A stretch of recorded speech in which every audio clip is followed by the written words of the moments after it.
Tonight, major life-saving finance ministry business before Parliament set to suffer as MPP MPs begin boycott of all ministry business led by embattled Ken Ofori-Atta.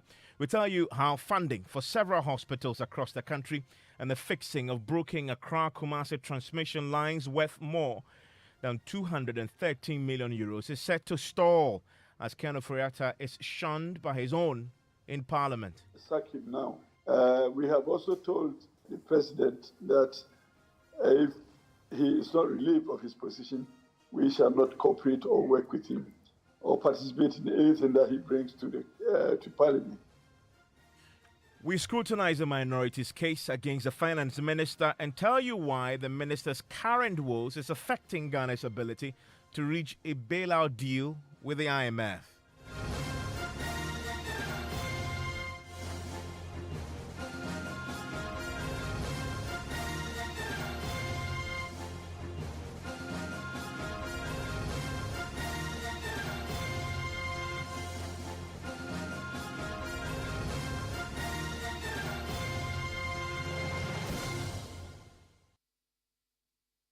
This is Top Story with Evans Mensah. Always brought to you by Vodafone. Tonight, the real-life consequence of finance minister's continuous stay in office despite being unanimously rejected by his own party MPs and that of the minority is beginning to take its toll. Yesterday, MPP majority MPs met and decided they will not entertain any business from the finance ministry in Parliament as long as it is done in the name of Ken Ofori-Atta. Already, NDC MPs have triggered censure proceedings to force him out. In effect, the finance minister is an unwelcome entity in Parliament. Tonight, it is emerging that critical funding needed for several hospitals across the country to save lives and to fix the broken Accra-Kumasi transmission lines that will guarantee reliable power supply for the people of the Ashanti region worth more than 213 million euros will become the first major casualty of this impasse with MPs. The finance minister has been scheduled to go before Parliament to ask for the release of funds through a combination of tax waivers and a concession loan agreement. It is now proving impossible to secure those funds as the MPs insist they will not do business with him. Listen to the MPP MP for Asante Achim North, Andy Apia Kubi, speaking to me last night after their majority caucus had a meeting on the matter. We reaffirmed the old position that Ofori-Atta must go. So we are still where we are. Okay. We've gone back to sack him now. And therefore, we expect that some action be taken in respect of relieving him of his position. We have also told the president that if he is not relieved of his position, we shall not cooperate or work with him or participate in anything that he brings to Parliament. And that position is where we are right now. So that last bit, when you say anything that he brings, that is anything that is brought in the name of the executive president? Under the hand of the finance minister, we will not participate. Okay. Because as far as we are concerned, we are not going to do business with him. And if we are not going to do business with him, he does not participate in any process from the presidency to the House. We will not participate in deliberations on it. If another minister comes to the floor, say education minister, energy minister, although they are coming on the authority of the president, you will hear them, you will do business with them. We will so do, because we are not saying that we won't do president business, but we will not do president business through Mr. Ofori-Atta. What is going to happen if he shows up on the budget presentation day? If he is the person to come to Parliament with the budget, we will not attend to him. And therefore, he will speak to those who will sit. But we, as members of that group of 98 now, we will not attend to him. So the position is that you will boycott the budget presentation if it is him who is presenting it? If it is him who is presenting it, we will not be part. And we will not sit for him to present. Has this position been formally communicated to the president who appointed him? We have communicated this to the leadership of the majority. So we have done our best. It is for the majority because the majority adopted our position from their first press conference. And for now, we believe that communication through the leadership of the majority is adequate information to the presidency and anybody who is a stakeholder. Do you understand the frustration about this whole process around Ken Ofori-Atta at the time that we are in an economic crisis? Do you understand that frustration? Oh, we do, and we think that also that it is not necessary at all that we come to this position. But what we say, how did it happen? Now, put together the process of censure and the process of appeal to president to relieve him. It speaks to the world that the whole House says that the House will not do business with him. So whose fault? Well, if one wing is saying that we won't do business through this guy, what stops the executive wing of also acceding to the request of the legislative wing? Because now we have a situation of the whole parliament refusing to do business with one person from the executive. So, as far as we are concerned, we appreciate the frustration, but the frustration is needless and it could be avoided, and it has to be avoided.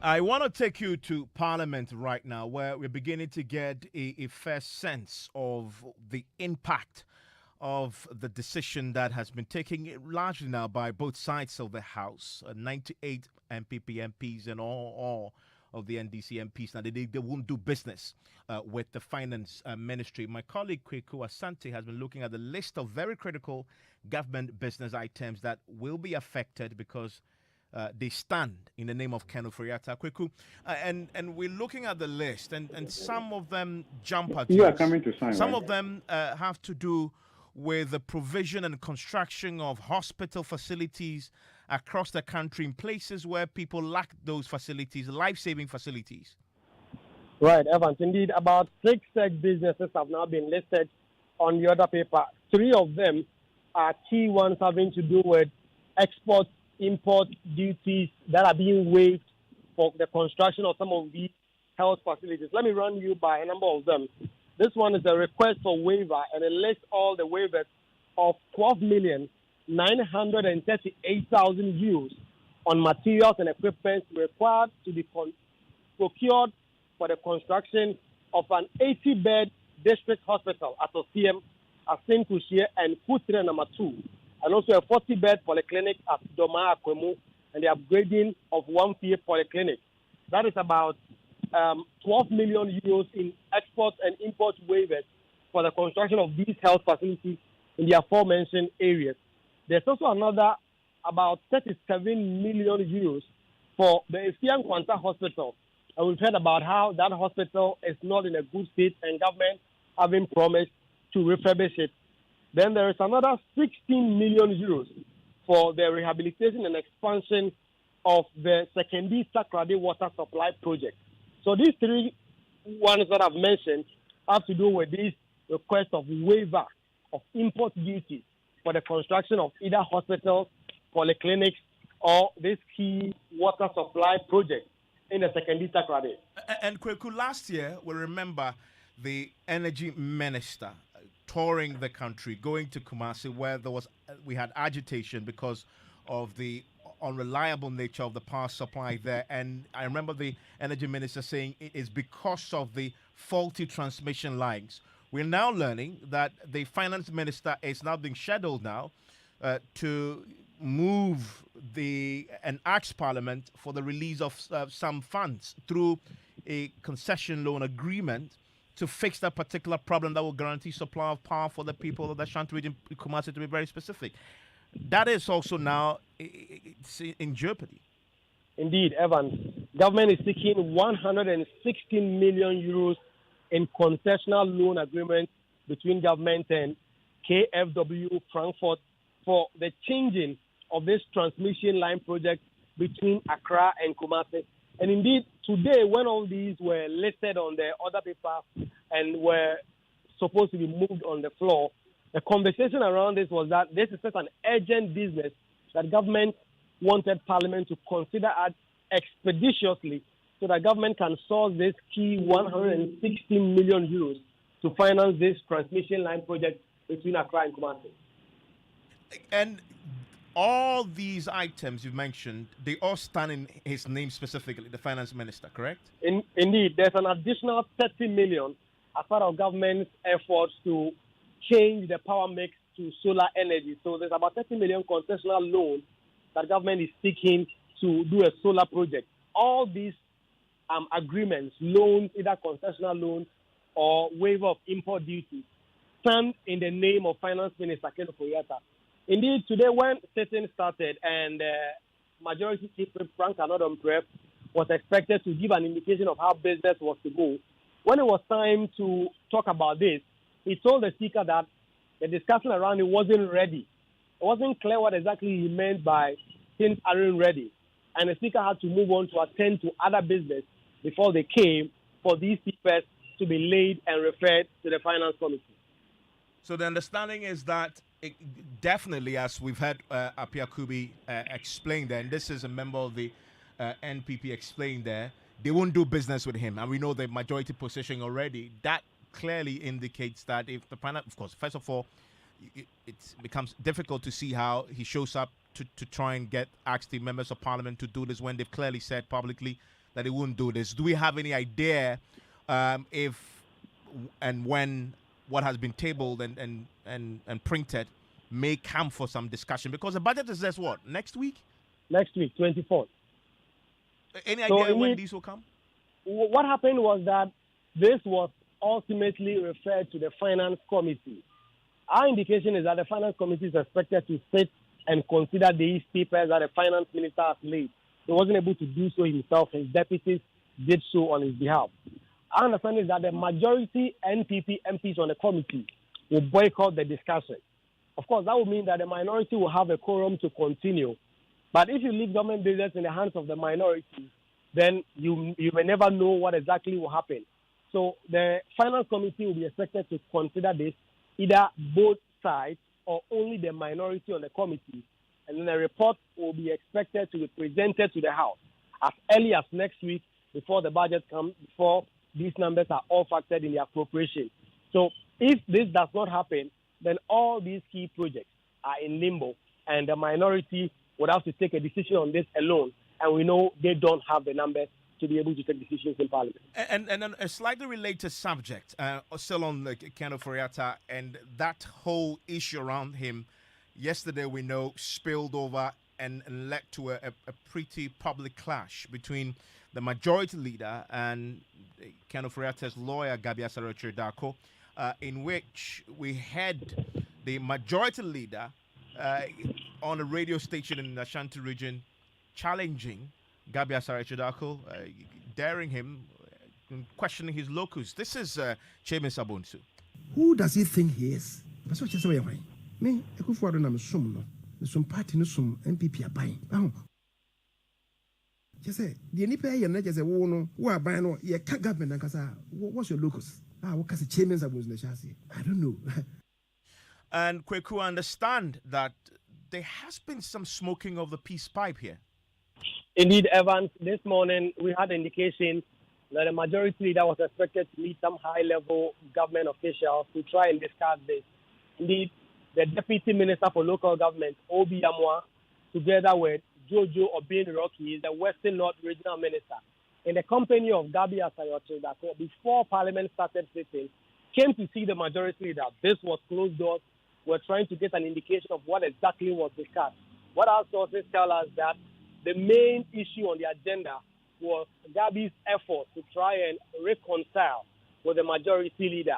He is said to have denied having said any of the things that the majority leader has accused him of saying. But nevertheless, he said that in the interest of the party coming together, he was offering his sincere apologies. Indeed, at the end of the day, the majority leader accepted the apologies and pledged that they were going to work on that.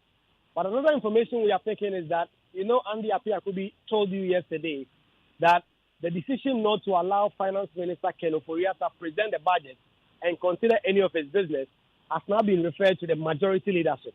This is something that came up for discussion, and Gabi Asare-Okyere-Darko, not only as a key player in the New Patriotic Party, but also as lawyer for Finance Minister Ken Ofori-Atta, will be having some conversations with the president, who is outside the country, to try and reach some sort of compromise.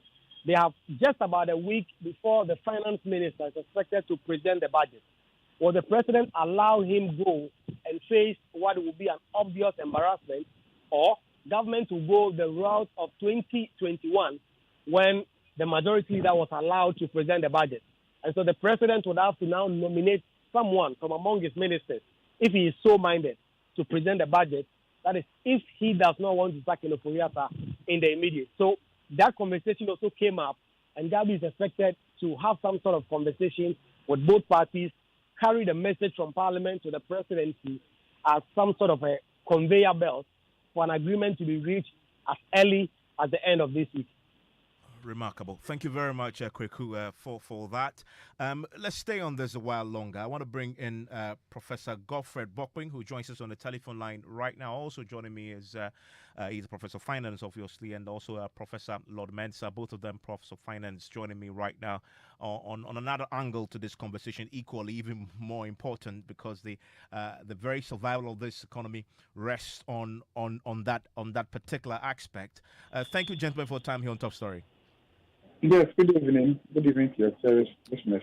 Before I even come to you on why I brought you in, yesterday, Ken Ofori-Atta's own lawyer, Gabi Asare-Okyere-Darko, suggested that his client's current predicament before Parliament's ad hoc committee hearing the censure motion may affect the finance minister's work as it relates to the preparation of the 2023 budget and the negotiations that are currently going on with the IMF to secure a bailout. This is Gabi Asare-Okyere-Darko yesterday. The list that have been provided does not include the ordinary danger that we pointed out. If we are not careful, there will be surprises at every turn of these proceedings. And as we sit here, the Finance Minister of the Republic has a responsibility to be working on the budget, to be negotiating on the IMF program that the whole country is waiting for. And if we're going to stay here and spring surprises at every turn, Mr. Chairman, it may be difficult for us. He ends there by saying it may be difficult for us. Professor Bokpin, how does this whole drama surrounding the finance minister affect our ability as a country to secure an IMF bailout? Because he's leading this negotiation on our behalf. This is it's unfortunate. And I say it's unfortunate because it adds to the economic uncertainty. I think the finance minister should just resign. The reason I'm saying so is that the market has moved on. I'm not too sure his continuous stay in the office really adds to much now. Let me put it that way, because I think he should have resigned long ago. I think his posture in the run-up to the call to the IMF, I don't know. I'm thinking that our honorable finance minister is an honorable person. He has achieved a lot in life. Probably he meant well for this country. As the first African to testify at the U.S. Congress Ways and Means Committee to support the AGOA, someone who has received honors twice from Pricewaterhouse as one of the top 5 most respected CEOs in Ghana. Someone who has seen life across different angles. I want to believe that he should look at what he has done in life. He should look at it that this country is bigger than any individual, is bigger than the president himself. He should look at what the country is going through. He should look at the bigger picture, the common good. And I believe that he will find fulfillment that, yes, I've done my part. My time has come. Maybe I'm living on borrowed time. Maybe this is the time to go. He needs to save the country further embarrassment. It doesn't help. I have held the view that where the country has gotten to requires fresh ideas, fresh insights, someone who can build bridges, someone who can appeal to both the opposition, somebody who is credible. The market can trust the person largely. And I think Ken at this stage doesn't have that. I think that negotiating with the IMF is more than just being an investment banker. I think he's not at that level. Beyond that, I think that so many things have happened, and I want to believe that he missed the important point. And when I say so, he should have taken advantage of the U-turn the government made on the 1st of July and probably resign on principle that, I don't believe in going to the IMF. And if the president has made that decision, I am resigning. That would be more that would have been more respectable.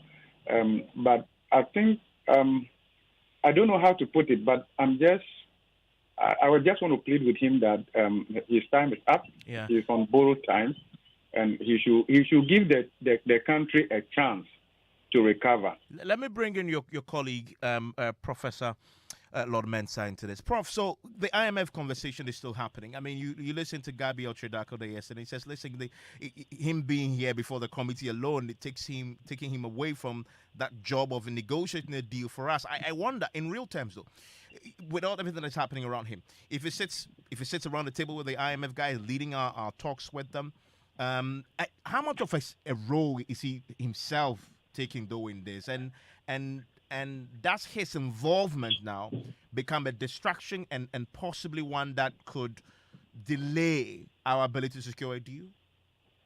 Yeah, Ivan, good evening to our listeners, and good evening to my colleague for Sabopin at the other end.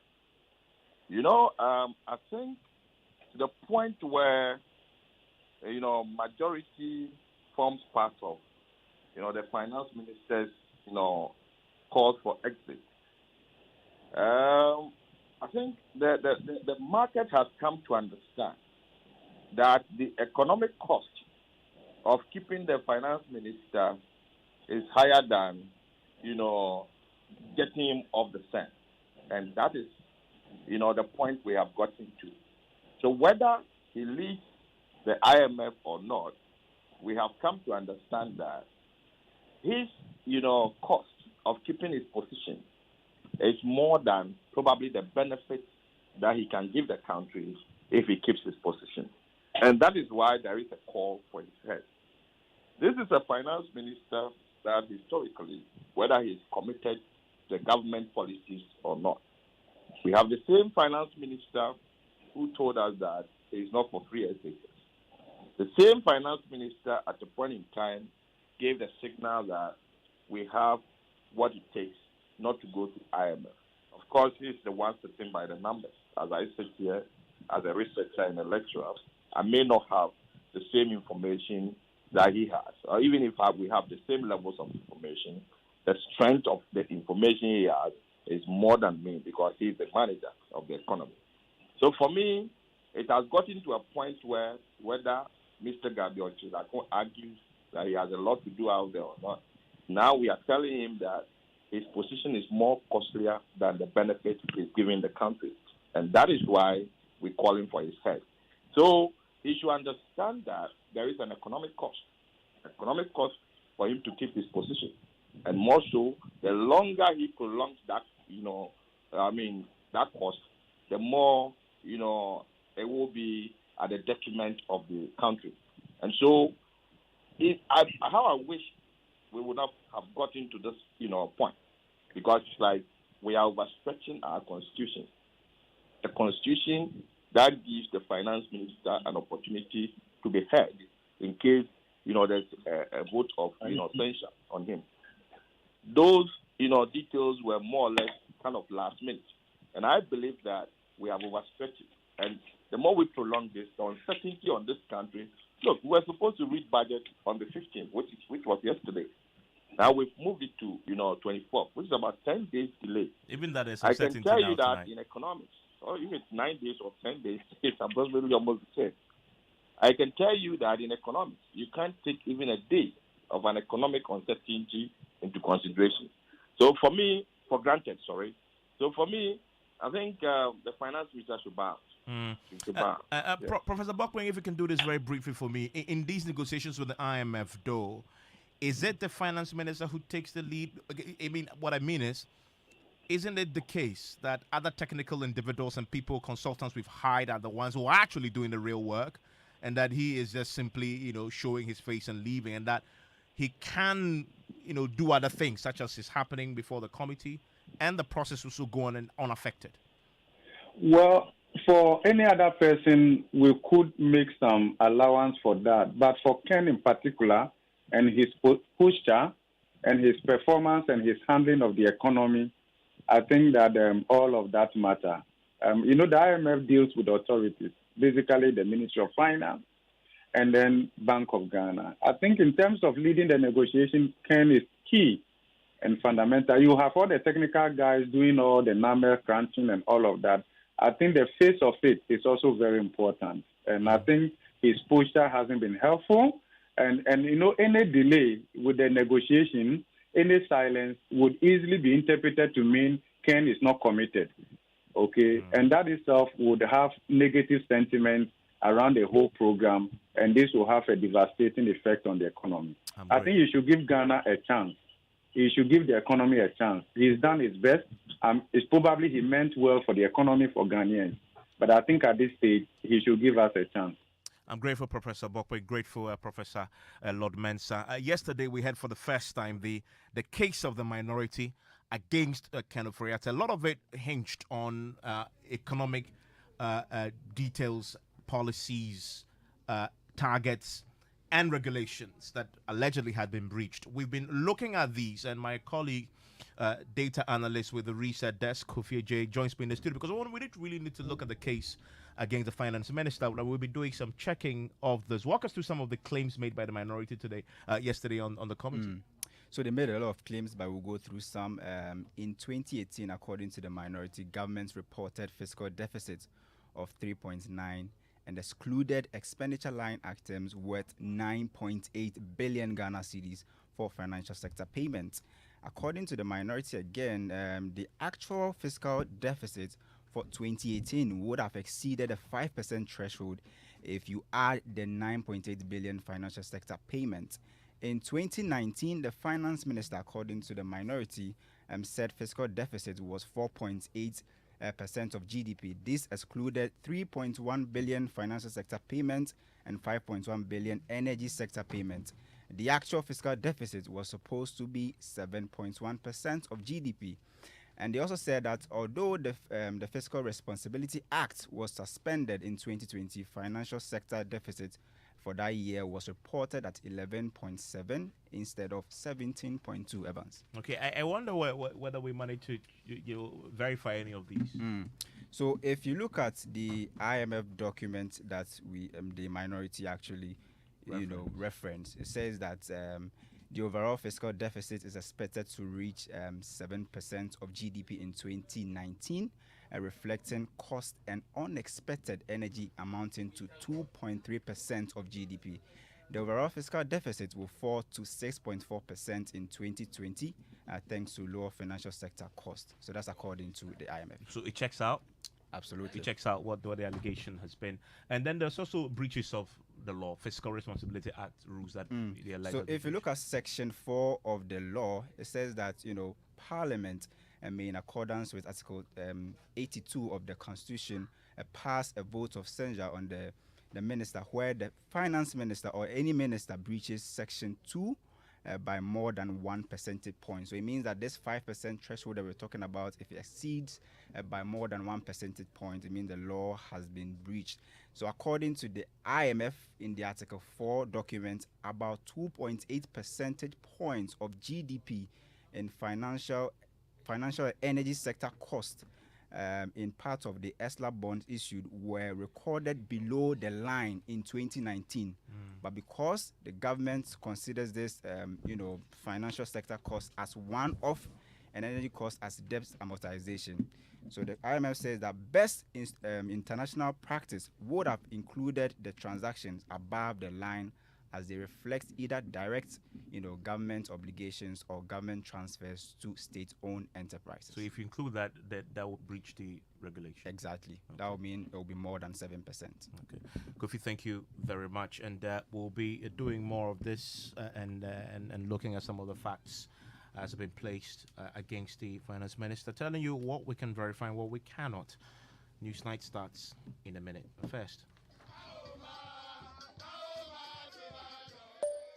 Kojo Korea, I trade the Billy Goat. No, folly that's in school. I am sending you this WhatsApp audio because you are the group admin. Did I not sit in the same class with you? Ask them. It took the group more than 3 months to contribute only 1,000 cedis for me, when it took just 1 week to contribute the same amount for Nana. Why? Name looking faces.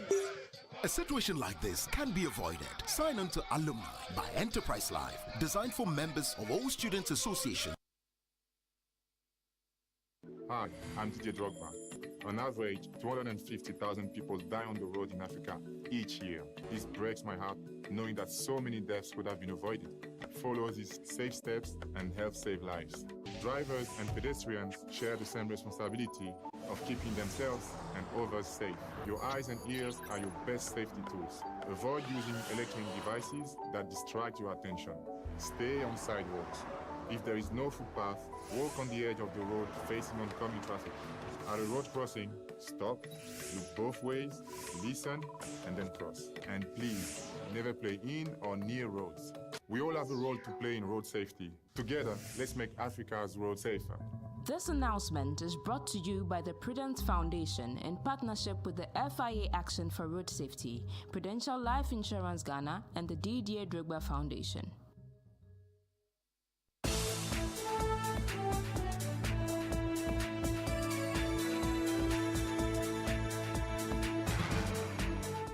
Good evening and welcome to Newsnight. In the next 60 minutes, Ghana's daily minimum wage, now 14 cedis, 88 pesos, from the previous 13 cedis, 53 pesos, plus a 15% COLA. But is that enough? We have details plus reactions also tonight.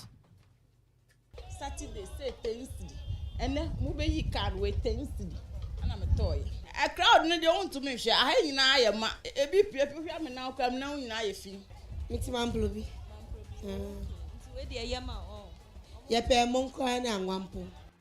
Mad rush by some Ghanaians for cheaper food items from Agric Ministries planting for food and jobs market. Meanwhile, there are calls for more food stuff, but minority in parliament tears into the Agric Ministries move, describing it as an unsustainable venture which will not fix the soaring food prices. I followed what was happening in the PFJ market at the ministry, and the woman complained that the prices are the same. They said the value is the same. They don't see any significant difference in the prices of food in the market and that of the PFJ market. So it means that the minister got it wrong. We'll get to hear from the ranking member on the Food and Agricultural Committee who says the Agric Minister must go, just like Finance Minister Ken Ofori-Atta. Implementation of the policies that they chorus across the country, you see clearly that the minister has not performed. When it comes to performance, I think that the minister has been a dismal failure.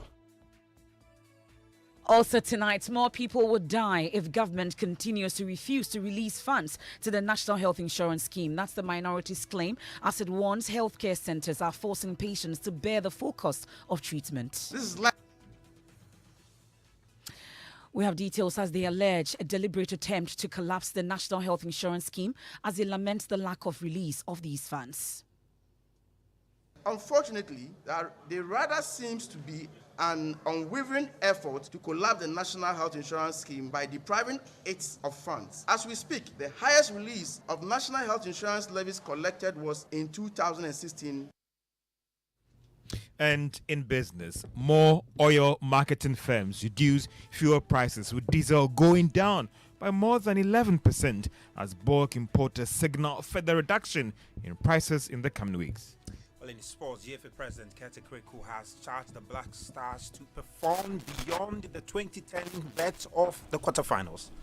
We have details of that, and as we also ask tonight, are we heading for a crisis as new research shows sperm count declines are on the ascendancy worldwide? We'll bring you details and speak with a medical practitioner on this, and much later, representatives of schools begin studio appearances as we build up to the first Hits FM schools reunion since the COVID-19 outbreak. That and more in tonight's edition of Newsnight here on Joy 99.7 FM, also on Love 99.5 FM in Kumasi. Please do join us with your thoughts and comments. It's via WhatsApp 055-1111-997. We are live on Twitter Spaces, also on Facebook and myjoyonline.com. I am MFR Pau. I'm doing this with Evans Mensah. Please stay for details.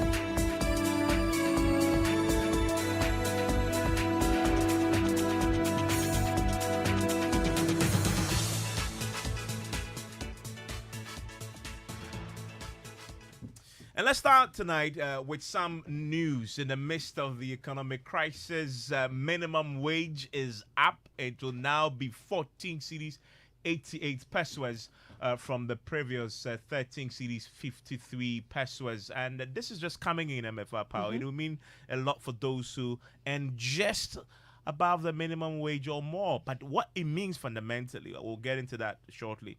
It will spark I guess, industry-wide, hopefully, increases in salaries for many people. Amongst others. But let's get into the details. The National Tripartite Committee just ended that meeting, and there's a statement that has been released to that effect. And this is signed by Ignatius Bafuiwa, the Minister in charge of Employment and Labour Relations, also by the Ghana Employers Association, Mr. Dan Echampong, who is the President, and also signed by Dr. Anthony Yalba, Secretary General, Trades Union Congress. So it goes by saying that in line with Section 1A of the Labour Act 2003, Act 651, the National Tripartite Committee concluded negotiations on the determination of the 2023 National Daily Minimum Wage at its meeting held on Wednesday, 16 November 2022 in Accra. So in determining the 2023 NDMW, that's the National Daily Minimum Wage, the NTC took into account the current economic challenges.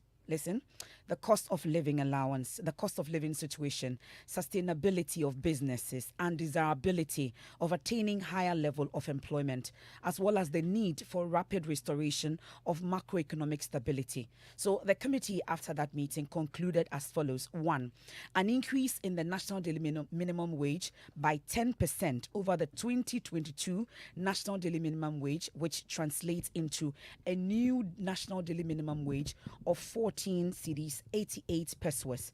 And then 2, a cost of living allowance, that's COLA, of 15% over the 2023 national daily minimum wage. You know, it was big this year, this issue about COLA. So this is the COLA that had already been implemented. Exactly. So it's going forward 2023, it will also be implemented, plus the national daily minimum wage of 14.88. Now, it also says that the effective dates for the implementation of this 2023 national daily minimum wage shall be 1st January 2023.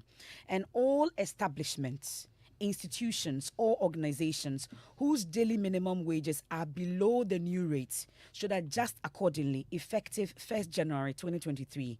any establishment, institution, or organization that flouts the 2023 National Daily Minimum Wage shall be sanctioned in accordance with the law. And they've been confirming that this is the National Daily Minimum Wage, as I said, signed by all three of them. That's the Ignatius Bafwewa, the Employment and Labor Relations Minister, Ghana Employers Association, and of course the Trades Union Congress on this. So as we speak, that's our new National Daily Minimum Wage. Okay. 14.88%. So 14.88%. So if you're taking a daily minimum wage of just that that's that's what you get for what? By 31? Yeah, by 31 you're getting 461 Ghana cedis a month. That is if you just earn the minimum wage, the new one of 14.88 pesos. That brings you, if you're using 31 days, that brings you to 461 cedis.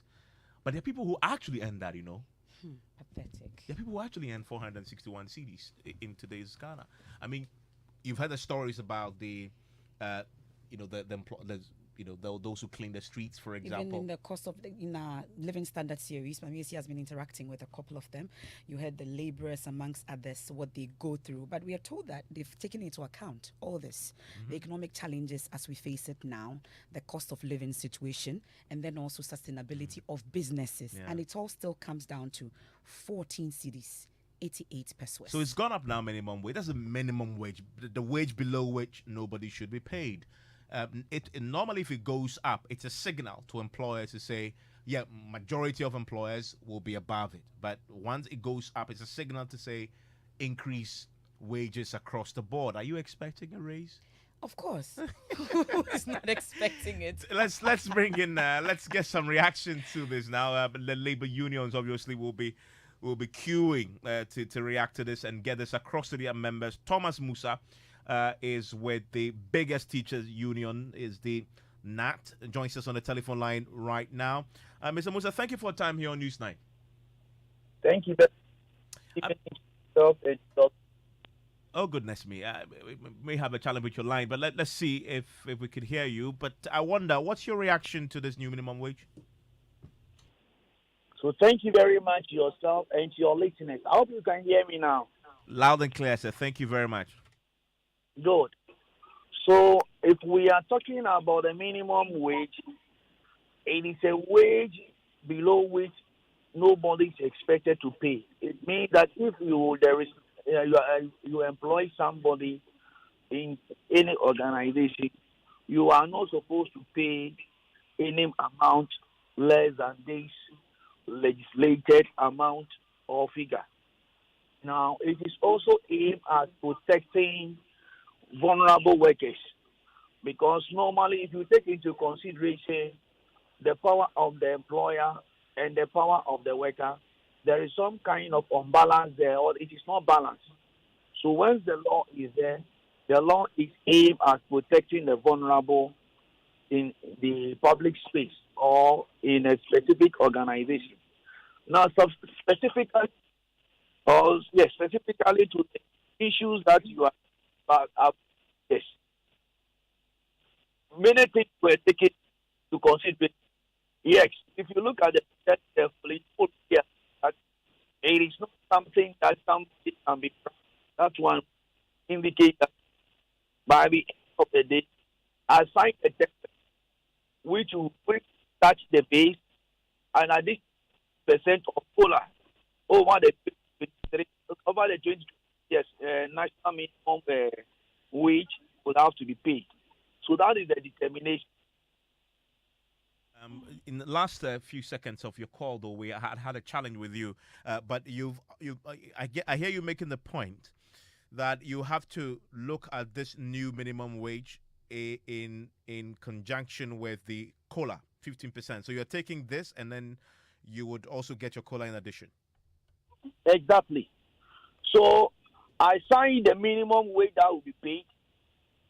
All those within that bracket will have to take additional 50% COLA over the minimum wage to be paid. But let me ask you, though. I mean, this is the minimum wage. Now that it's been increased, are you now expecting an increase in your base pay and salaries generally in the public sector? Certainly. was that discussed? No. We need to make this distinction. Today we discuss the minimum wage. The minimum wage is it's a function of the tripartite committee, which involves government, the employer, and organized labor. So it is a kind of a function under the Labor Act Section 112 and 113, and that was what we carried out. That was what was carried out this particular afternoon. That is done. The next step to go. That is now we will do the public sector wage negotiation. So that will be the next line of action, which will start tomorrow. Oh, so from tomorrow you're going to begin the negotiations over your salaries. Exactly. But because the minimum wage comes first and there has been an increase, it almost automatically follows that it's at least a signal that the salaries will also go up. It is not because they have been increased. Normally, like I have said, there are indicators you look at, not necessarily that something has gone up. For example, when you are determining, just look at if you look at the statement that has been issued, it says clearly that normally when you are determining this, you take into consideration the economic environment.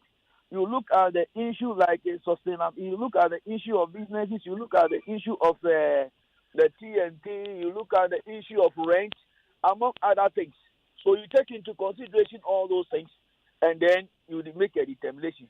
Look, today cement is 100 Ghana cedis. Take the cost of TNT. Somebody did some work recently.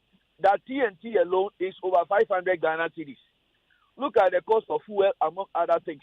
And so when you are doing when you want to do an analysis, you take into consideration all the variables that affect the day-to-day operation, or that will enable the worker to deliver his or her mandate, and before you fix you do the increment or not.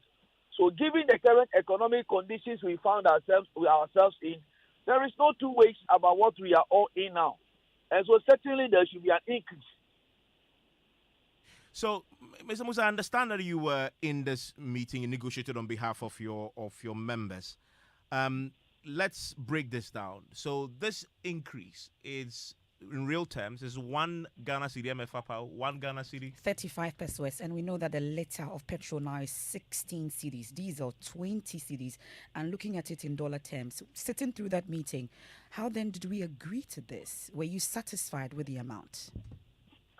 Yes, I indicated earlier on that this is not something that anybody will expect that going into negotiation. But this particular amount, it is an amount that nobody should pay below. And it is normally for people who are within the vulnerable bracket. That is the explanation I gave.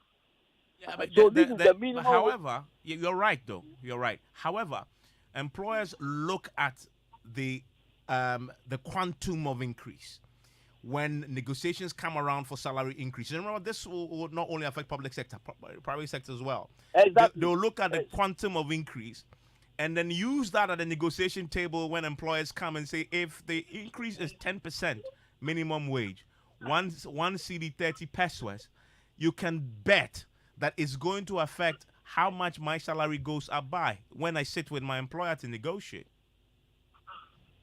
Exactly. So, for example, if you look at the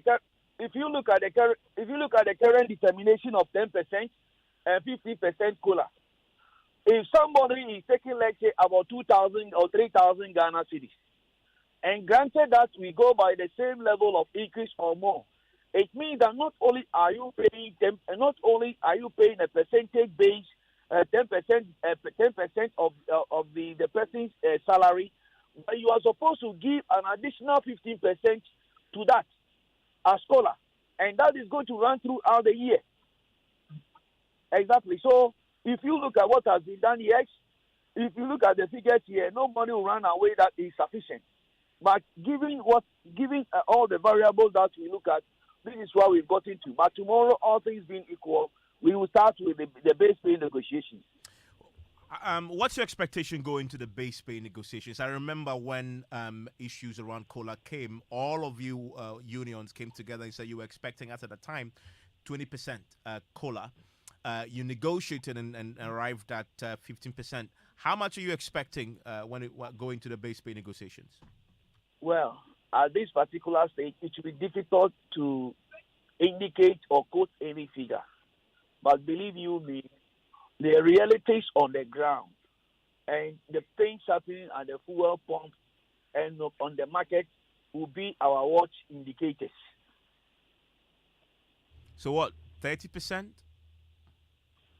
I've indicated that what is happening at the fuel pump, what is happening on the market and at the petrol station, and the cost of living, among other related variables, those will be our watch indicators. And we'll take it up from there. Inflation is 40.4% right now. Will that exactly would that guide what you ask for? Certainly, inflation is one of them, because if I have 100 Ghana cedis, let's say 3 months ago, certainly today cement is 100 Ghana cedis. When we started, even somewhere I think 4 or 5 months ago, cement was about 50, 55 thereabouts. Today cement is 100 Ghana cedis. So it means that if I have 100 Ghana cedis today, formerly 5 months ago, I can buy 2 bags of cement. Today I can buy only 1 bag of cement. So when you are doing the analysis, all those things, cost of living, you are also looking at the issue of the challenges among, and like I said, current economic environment. All these things will inform the negotiations at the table. And organized labor will certainly not allow these variables to go on, how do you call it, not for us not using them to point out the current realities on the ground, of which I believe that the employers are also aware of them. So it will be our guide as we go into the negotiations tomorrow. And I think that since time is of essence here, I don't want to believe that the employer will want to belabor these particular negotiations, because certainly it is going to be difficult, but the employer should appreciate the conditions under which workers have found themselves. Particularly, if care is not taken, you will find many workers below the poverty line. And when that happens, families will not be able to take care of their children, school going will be affected, and many other things will create problems for this particular. Yeah, Mr. Musa, so just finally, do I understand you to say that going into tomorrow's base pay negotiations, your starting position will possibly be nothing below 40%, which is where the inflation is now? Like I'm saying, we will be going there with all the variables and all the methodologies, whether we use a hybrid approach, as has been done for the minimum wage. For example, in regard to the minimum wage, it was a hybrid approach. They use both the COLA, or we use both the COLA, and we also tag the base. Okay. I'm grateful, sir, offering some clarity on how you arrived at a 10% increase in minimum wage. Thomas Musa is with the Ghana National Association of Teachers, the biggest teachers union in this country. Let's dig into this a bit more. This is minimum wage conversation is always interesting, but even more so now because of the current economic circumstances, right? Let's speak to Mr. Austin Gamezi, labor analyst, joins us on the telephone line right now. Mr. Gamezi, I'm grateful for your time here on Newsnight. You live in this economy, and I'm pretty sure you will tell me, and I've heard many people say that what we're experiencing now, it's one of those unprecedented economic difficulties this country has ever faced. So when you have a minimum wage increase of 10%, moving from 13 cedis 53 pesos to 14 cedis 88 pesos. Would you say that reflects the current economic circumstances and the times you're in? Thank you, brother. I think that I will have to speak from a certain professional perspective, not like the traditional Ghanaian approach to determining wage levels in this country. One, in determining the national daily minimum wage, which you can find in Section 113A of the Labour Act 651, you are to primarily take into consideration restoration of the inflationary situation we find ourselves in. That is to say that a certain arrangement was made through Parliament that government as employer was going to reach, let's say, 10% end of year as inflation. Today, inflation is at 40.4. Under normal circumstances, they have to do a restoration of what we have lost between the 10 and the, let's assume even that projected end of year is going to be about 42%. Let's say so. So we've lost about 32%. So that 32% will become the restoration. But because of the unusual circumstance the country finds herself by way of going to appear before, the IMF, and the fact that we are already confronted with debt restructuring, it is only appropriate that they find another ways and means. So that is why I heard my friend talking about the hybrid approach. The hybrid approach would mean that the COLA will not have direct effect on the other variables like social security contribution by the employer and second tier by the employer, and those who are enjoying provident fund, they will not suffer it. But not that notwithstanding, the daily minimum wage normally do not directly affect the workers in the public sector because all of them are way above the national daily minimum wage. Indeed, nobody is really earning daily minimum wage in this country. Those who are earning it are extreme vulnerable people who do not have any means to negotiate with their employer, and they are at the mercy of the employer, and therefore that is why they are paid the national daily minimum wage. But it's very rare in the country today from where I sit. I'm grateful, sir. That's Mr. Austin Game speaking to us about this announcement tonight. If you're just joining us right now, the minimum wage has gone up. Why is it important? Because as we've just been hearing from the negotiators, it is an indicator of what might happen to your salary. And tomorrow they are beginning a conversation around salary, and they're saying once you've increased the minimum wage by 10%, you ought to increase that too. So that should give you a signal there. But there's more on this. My Kofi Asante with Kofi AJ with Reset Desk Data Analyst is joining us. Kofi, we've been trying to look at this in the context of the current economic circumstance. If you, and dollar is a thing now, dollar is kin.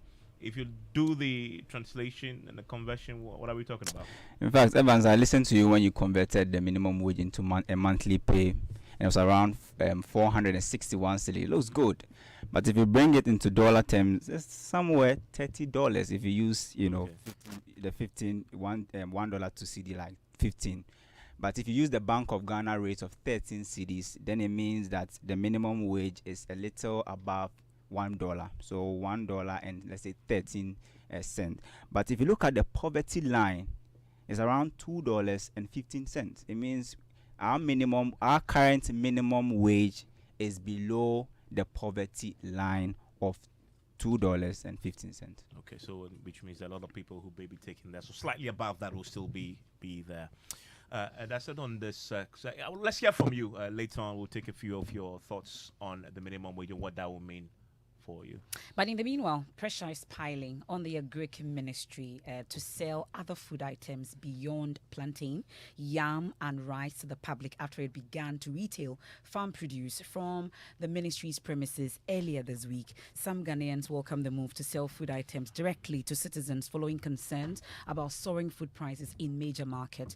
Well, the ministry carts food from the rural areas and transports them to Accra to sell at cheaper prices. A truckload of plantain selling at an average of 10 cedis finished within 4 hours at the Makola market earlier today. My colleague Mamiesi Nyameche Thompson witnessed all the action today. She's returned, joins us in the studio. So exactly what did you observe? So, MFI, I started with the Ministry of Agriculture. I was there in the afternoon, and I realized that there were 2 truckloads of rice.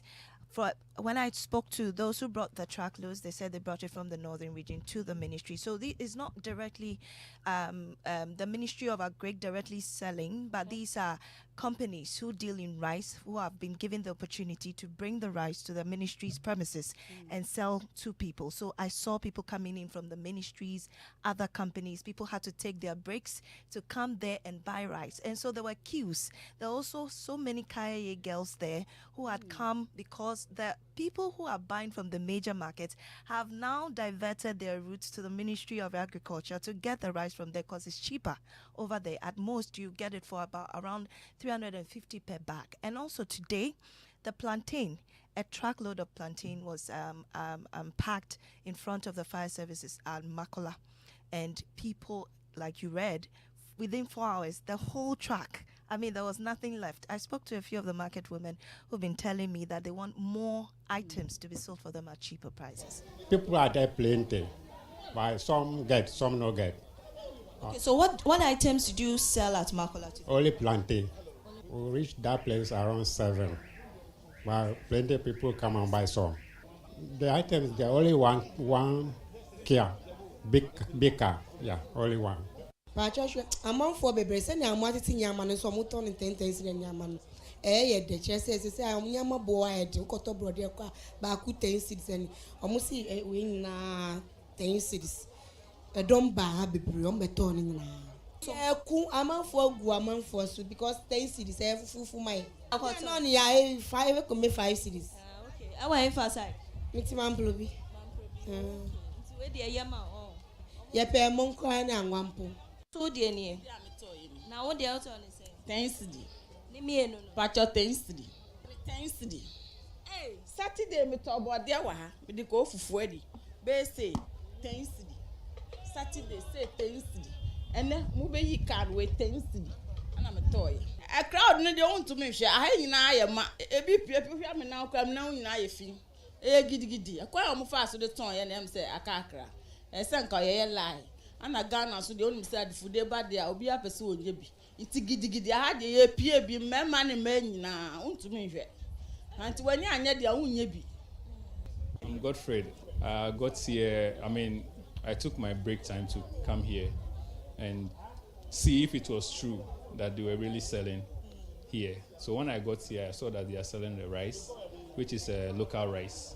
Yes, so I bought 1 bag, but I wanted a mix of it. So I took 1 of the long grain and 4 of the broken rice. Right. Yes. And so how much did you get this for? So in all, I'm paying 210.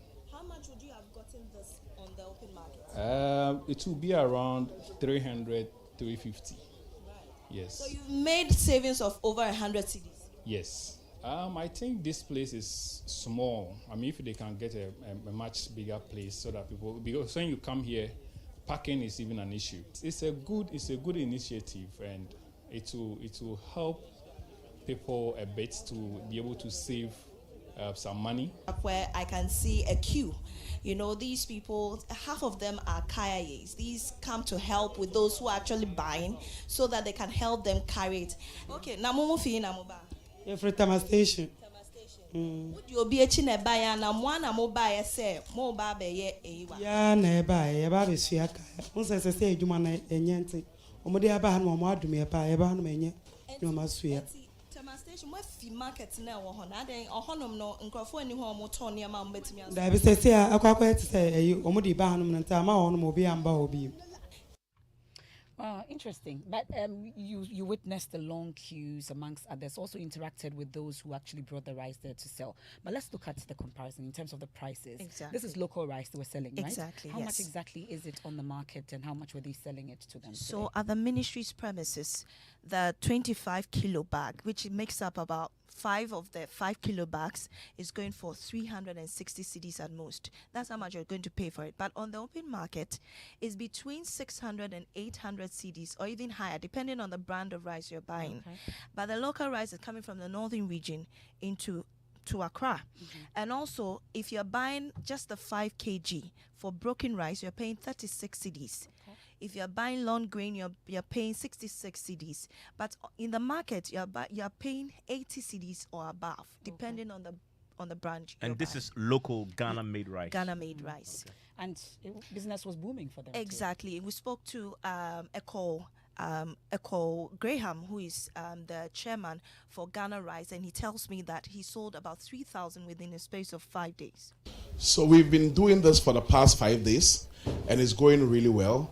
The patronage is good, and the people are really appreciating the quality in the Ghana rice, and I'm happy about it. So if we should put a picture to it, how many trucks do you think, or how many bags of rice have you been able to sell in this number of days? Oh, we are doing over 3,000 bags of 25 kilos and the other SKUs. Things are going on well, and people really appreciate the quality of the Ghana rice brands.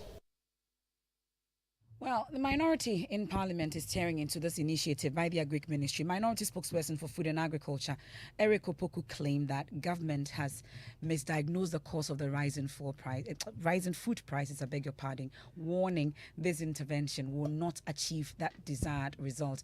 He also has been blaming the current food prices, which has led to record high inflation on government, cutting subsidies, and what he says is the monumental failure of the Planting for Food and Jobs program. Now, the rising food prices is not attributed to shortage in the market. It is attributable to rising cost of production.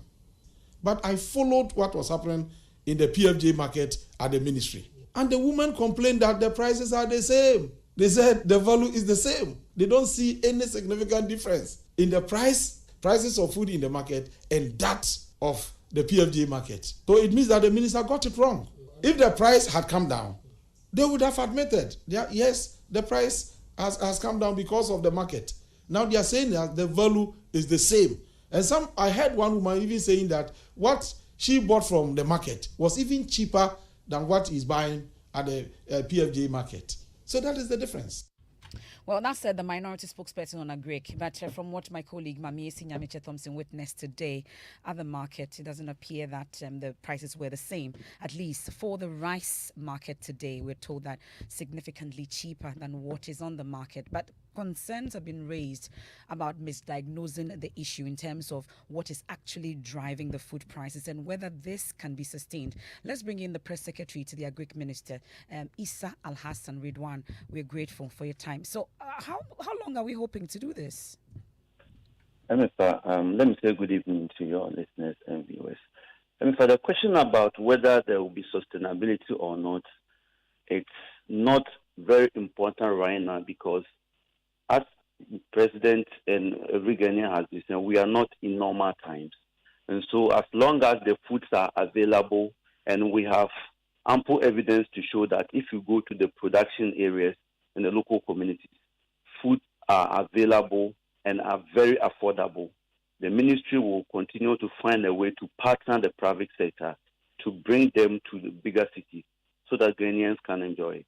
So this can go on for a year or two, you say? No, I wouldn't say that, but we know that the government is also working on addressing the economic challenges, by which time we were anticipating that as time comes, we will have some relief in terms of the economic conditions that we are encountering. So as long as government continue to, put in place measures to lessen the burden on Ghanaians, we will also, as a ministry, also continue to do so to meet Ghanaians halfway.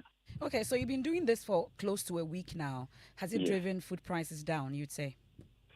You play the voice of many beneficiaries who have been patronizing the market, and their evidence clearly indicates that the program that we are running has had some psychological effect on even pricing. So that is what we are facing. But more importantly, you know very well that when we put up the press release, we indicated clearly that our target audience are the civil servants and local government workers. That we seem to have achieved tremendously. So we did a pilot today at Makola just to see the feel, how Ghanaians will also respond to it. And as your reporter indicated, Ghanaians, beneficiaries are so happy, and that's what gives the ministry and the government and the minister satisfaction. Okay, but let me find out. You mentioned clearly that you're partnering private sector. How are you getting them to beat down their prices, which is lower than what is on the market? Are we paying for the difference? What exactly is the arrangement? You know that before product could get from the local, production side to Accra, it may have gone through a lot of middlemen. And these middlemen, at every point in time, add their profit margins to the ultimate price. And that's what the ministry has been able to facilitate. So now there's a direct link between the production side and then the market. And so we have been able to cut away the middlemen somewhere along the line and also reduce some of the costs that come along on the way from maybe the villages to the big centers. And that has resulted in the reduction in the prices. And other suppliers have also reached out to us voluntarily and said that they are ready to bear the transportation cost from production site to Accra and to sell at base price, that is the farm gate price. That's why you see the rice and other food products coming so cheap. And so government or the ministry is acting as a facilitator between the production and then the ultimate consumer. It's not costing us anything, you can confirm? For now, no. Because like we indicated, this is a pilot program. Okay. Moving forward, if there's the need for us, government to invest in a larger quantity so that we can have the whole country benefiting, that can be discussed later. Okay, we're grateful. That's the press secretary to the Agric Minister, Issa Al-Hassan. Ridwan, let's do business. George Riafe. Interesting developments there, and we'll all be looking forward to how this could impact on the change in price in terms of the broader inflation figures and all the rest, and because of its impact on cost of living and even investment and all those things. And Emifa, more oil marketing companies are reducing fuel prices at the pumps, with diesel going down by more than 11% as the bulk importers signal further drop in prices in the coming weeks. But based on some conditions, an economist, Dr. Joey Champon, highlights examples suggesting Ghana could secure staff agreement with the IMF before the end of this year. The business news on Newsnight is brought to you by MTN Business. Welcome to the new world of business. Ghana Pay and Allianz Life.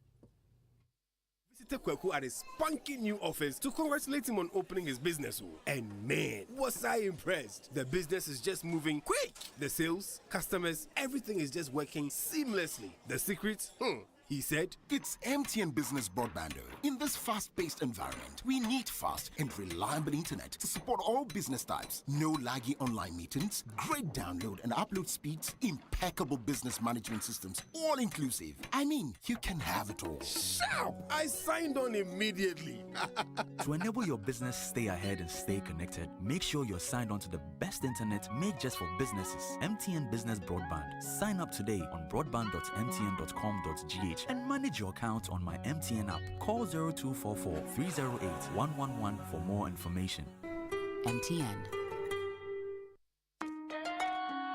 Son, we are so proud of you for setting up this hospital. I really love those hospital beds and waiting chairs. By the way, did you import them? No, Dad, I didn't. I actually got them from Kindle Books and Stationery right here in Ghana. Wow. We also bought our office supplies, safes, executive desks and chairs from Kingdom, and they gave us expert advice on how to set up our office. Guys, that makes 3 of us. I also got our sofa and bedroom sets, plus our dining hall furniture for our new home from Kingdom. Wow, Mom, that makes 4 of us. I usually get my stationery items from Kingdom. Kingdom. And my teacher also mentioned that our classroom furniture was provided by Kingdom. So there you have it. Whenever you're thinking about setting up an office or acquiring furniture for your home, etc., Kingdom Books and Stationery should be your first point of call. With over 40 years experience in the industry, we stock and supply a wide variety of globally sourced office and home furniture, stationery and equipment. Visit our head office, Osu Akwaje, or our office near the Osu Stadium. We're also in Tema Community 1, opposite Olam SHS, Kumasi KNUST campus, UCC Cape Coast, and now at the Marina Mall, Airport City. Or call us 0302 764101, 764209, or 762792. Visit our website www.kingdomgh.com.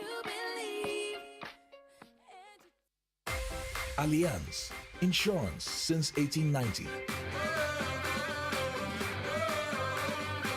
At Allianz Life Ghana, we have a wide range of life insurance packages to suit all pockets, from individuals, groups, associations, and businesses. We cover your employees, your funerals, pensions, children's education, and your future. Call us on 0302 267 892 or visit our website www.allianz-gh.com for more inquiries. Allianz Life, we secure your future.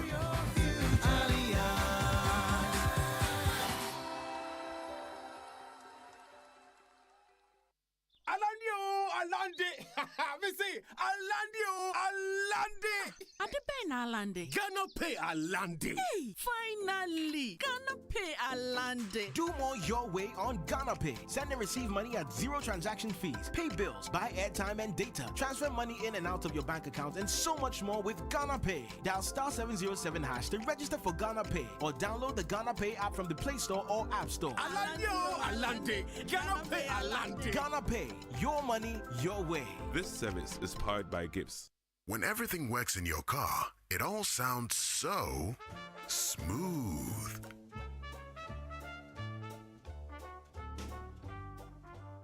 But when you replace them with inferior parts, it doesn't quite sound the same. Get original Peugeot and Citroen parts and expert servicing from Silver Star Auto, the official distributor for Citroen and Peugeot in Ghana. Visit silverstar.com.gh or follow us on social media for more details. Afiwe, Black Stars fans say attempt the Yeah, Jai!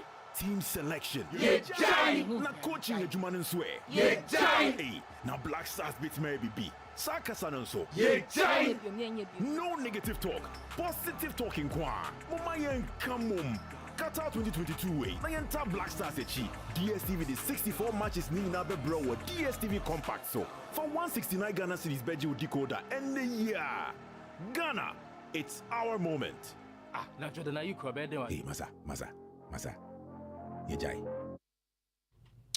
You're welcome back to Business on Newsnight. Now, more oil marketing companies are reducing prices of petroleum products at their various service stations across the country. But are we assured of more reductions at the pumps in the coming weeks? There is more in this report. The reduction is coming at a time that the bulk oil distribution companies are projecting that prices of petroleum products could be going down further in the coming weeks. This is based on what they describe as improved dollar support for imports by the central bank and the decision by the Bank of Ghana to review the single obligation limit for the banks. This has helped the commercial banks to improve lending to the oil importing companies in the country. Based on what we have seen at the various service stations, Shell is selling a litre of petrol at 16 cedis 82 pesos, while diesel is selling at 20 cedis 50 pesos per litre at the pumps. At Total service stations in the country, diesel is going for 20 cedis 99 pesos per litre, while petrol is being sold at 16 cedis 99 pesos. Another oil marketing company, Petrosol, has also dropped the price of petrol by more than 6% per litre. Diesel, on the other hand, also gone down by more than 12%. The bulk importers of petroleum have projected that if the Ghana cedi should at least remain stable, we are assured that prices will remain stable or drop further in the coming weeks. And that is a Business Tech report. Now, Amy, for there are over 100 oil marketing companies in the country. Now, all the market leaders or the big players have dropped their prices by over 12% for diesel and over 6% for petrol. Now, it's likely that this action would influence the other oil marketing companies to go that same line. Let's still stay in the broader oil industry because Tullow has increased the number of its new oil wells in its fields by 8 ending October this year. Now, 4 of them was on the Jubilee fields, while the remaining was on the Chinibua and Nyarantome area. Now, this was captured in its November trading and operational update released by the oil exploration firm today. There is more in this report. Tullow, in its operational update, noted that this is part of its broader plan to have about 11 wells on its oil fields this year. However, it appears that some of the wells will be completed next year. Tullow, in the November report, added that out of these 4 wells, 2 are new water injections. That is, a new producer and previously drilled water injector. It, however, added that 2 new Jubilee well plans for this year has been pushed to 2023. The oil exploration firm believes that the coming on board of these new wells will go a long way to improve daily production. The first impact of this will be Tullow oil revenue, while the country may benefit later in the form of taxes and levies that will be paid from strong profits and record production. The report also showed that the additional 4 wells were added to its operations on the 10 oil fields. This will also go a long way to improve gas produced from its fields. Tullow Oil also announced that operational performance from the Jubilee FPSO has also gone up significantly, with the uptime now pegged at over 98%. This was after it took over the maintenance of the vessel from MODEC. Tullow also described overall performance for the first 10 months of this year as outstanding in terms of production and financial targets. This is despite having some issues with production from the 10 oil fields. And that is the Business Desk report. Let's talk about the economy, because economist Dr. Theophilus Echampong has pointed to some examples suggesting that Ghana could secure an IMF staff program before the end of this year. It follows fears that delays in reaching an agreement on how to restructure Ghana's debt could actually affect efforts to achieve a staff deal before the end of this year. But Dr. Echampong disagrees. Egypt managed to get a staff level agreement. And remember, Egypt actually had a standby agreement with the fund during COVID, but in March of this year, they applied for a full fund program, and they've been able to secure $3 billion for a 46-month program under the EFF facility. So they applied in March. In May, their finance minister came out to say that they will get an agreement in some months' time. And it was only this November, actually just today or yesterday, that they were able to get the fund to agree on a staff level agreement. From March to November, that's 7 months, right, in the process. Ghana applied to our program in July of this year. So if you actually use the Egypt example, and again, there's also Kenya, that also just a few days ago also announced a staff level agreement. If you use all those as a template and you work out backwards with Ghana's case, then it is actually very possible to get a staff agreement by the end of this year, because that would be just about 6 months to the process.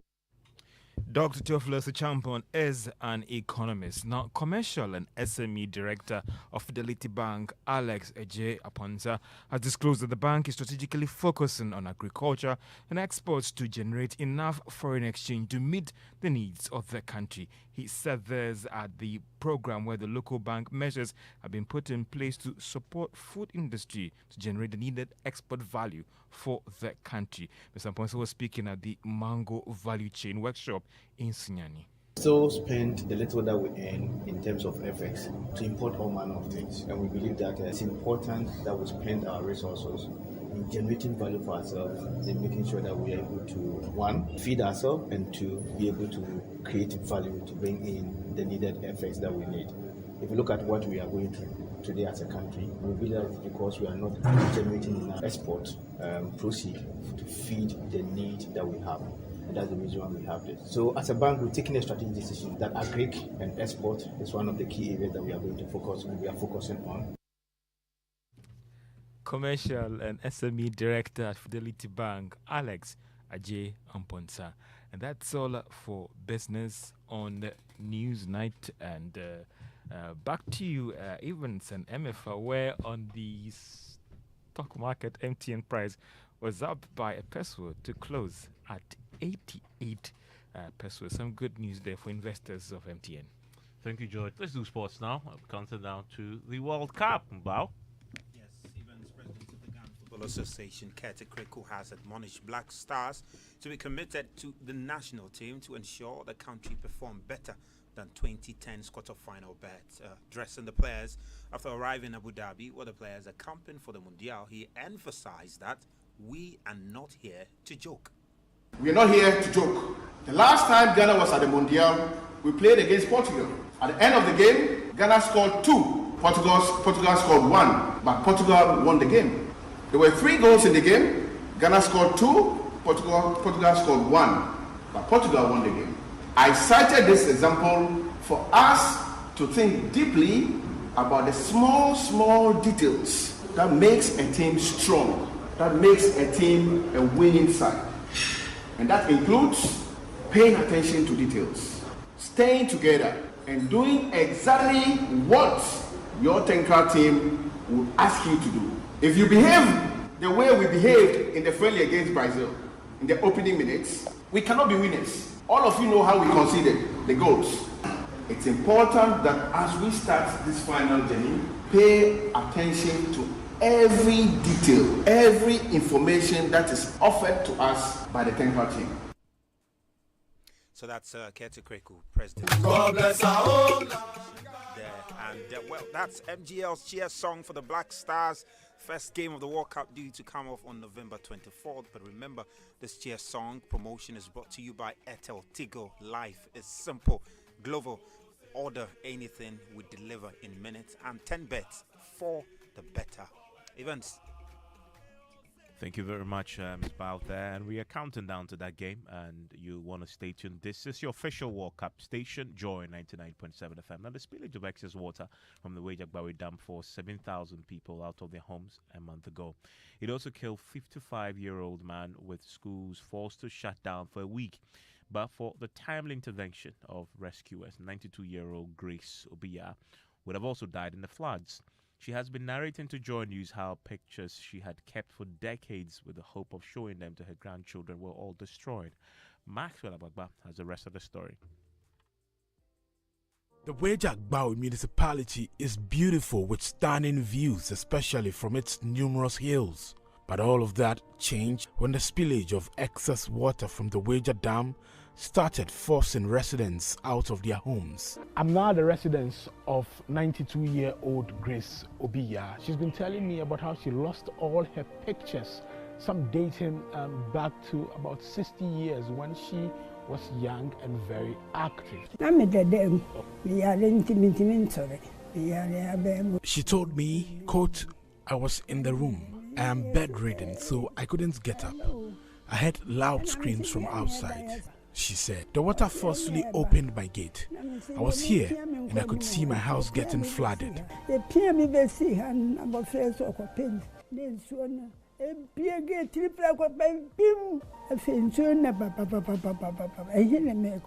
I was rescued by a team. They carried me. I lost everything, my passport and pictures and everything, she said as tears started to well up in her eyes.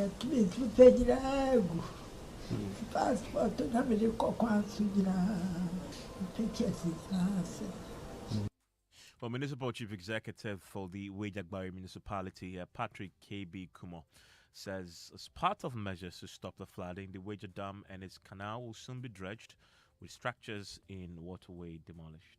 We'll start some major dredging within the reservoir. Then, of course, the dam can now contain a lot of water, which will not necessitate Ghana Water to open to, flood the communities. Whilst the Assembly is also trying to partner with some individuals to get the canal also dredged. Then, of course, we can have some peace within that enclave. Then, of course, those structures that are also dotted along those areas, which have already been marked for demolition, we have no choice than to move in to pull those structures down. And that is the Municipal Chief Executive for the Wejagbawe Municipality, Patrick K.B. Kumo. A few of your messages just before we go. Those who approve this peanut minimum wage of 14 CD, 88 pesos, he says they are wicked. This one from Samin Kumasi says, how much do they give to their wives as the housekeeping money daily? Can someone survive with this amount? Well, that's a minimum wage, Sami. Hudu says government sat with the tripartite committee to agree on the daily minimum wage, which amounts to about 400, just over 400 CDs. What will government do about the Zoom Lion workers that Manasseh has been fighting for? He says. This in Lambon says, please tell the Greek minister that we need the low-cost food items in Bogatanga. He says, Charles in Legon, we need proper agricultural policies that will make us food sufficient and not this gimmick that will take us nowhere. Planting for food and jobs indeed. And the final one from Faud says, this increase in the minimum wage is nothing home to write about, as it doesn't reflect the reality on the ground. There is more the government can do to cushion the economic plight of the Ghanaian. Those are your views. And that's it for News Night tonight. Up next, the ladies are taking their seat. Do ladies lose interest when a man struggles financially? You want to join Enimo Enimado and